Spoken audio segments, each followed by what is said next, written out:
এক ভাই প্রশ্ন করেছেন যে আইএমএ তাশরিকের দিনগুলো কোন দিনগুলো এবং কোন দিনগুলোতে তাকবীর পাঠ করতে হবে।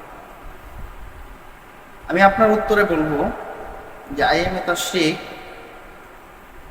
এটা শুরু হবে 9 জিল হজ ফজরের পর থেকে নিয়ে 13 জিল হজ আসর পর্যন্ত প্রত্যেকটা নারী পুরুষ সকলের উপর আইএমএ তাশরিক পাঠ করা বাধ্যতামূলক।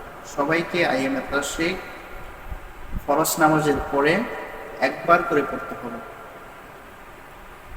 এটা ইমামের পিছনে পড়তে হবে এবং মুনফারিদ যারা একাকিত্ব নামাজ পড়বে তাদেরকেও এই তাকবীর পড়তে হবে। এবং একটা গুরুত্বপূর্ণ মাসআলা সেটা হলো যে ইমাম সাহেব প্রত্যেকটি ফরজ নামাজের পর আইএমএ তাশরিক তো বলবেই, যদি কোনো সময় ইমাম সাহেব ভুলে যান তাহলে প্রত্যেকটা মুক্তাদির উপর ওয়াজিব যে আইএমএ তাশরিক বলে ইমাম সাহেবকে স্মরণ করবে।